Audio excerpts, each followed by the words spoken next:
Top 10 business idea சீரீஸ்ல இன்னைக்கு நம்ம ஃபுட் அசோசியேட்டடா தான் சில ஐடியாஸ் பார்க்க போறோம். ஆனா அதுலயே கொஞ்சம் நீஷ், அந்த நீஷ்ல இன்னும் கொஞ்சம் பெட்டரா என்ன பண்றது அப்படின்னு பார்க்க போறோம். So manufacturing, food manufacturing ideas, அதே நேரத்துல ரொம்ப ஃபாஸ்ட் மூவிங் ஃபுட்ஸ் என்ன அப்படின்றது பார்ப்போம். Number 1, protein bars. Protein bars ரொம்ப ஃபேமஸா வந்துட்டு இருக்குங்க. நீங்க இது சின்ன ஸ்கேல்ல ஆரம்பிக்கலாம், அப்புறம் படிப்படியா அது ஒரு பெரிய ஸ்கேல்ல மாத்தலாம். நம்பர் 2, இப்போ எல்லாரோட இன்ட்ரெஸ்டும் gluten free ஸ்நாக்ஸ்ல இருக்குங்க. So gluten free snacks try பண்ணுங்க, தரமான விஷயம். நம்பர் 3, சிப்ஸ் பிடிக்காதவங்களே கிடையாது, அதுலயும் இன்னைக்கு இருக்கிற ட்ரெண்ட் லோ கேலரி சிப்ஸ், இத ட்ரை பண்ணுங்க. Number 4, dry fruits and nuts. இது ரொம்ப காமனா தெரியலாம், ஆனா இதுல குவாலிட்டி மேட்டர்ஸ்ங்க. Number 5, organic மிக்சர்ஸ்ங்க.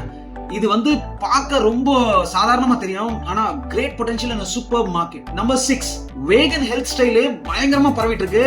வேகன் ஸ்நாக்ஸ் ட்ரை பண்ணுங்க, இது கொஞ்சம் புதுசு, ஆனா ரிசர்ச் நிறைய நீங்க பண்ணணும். Number 7, organic snack bars try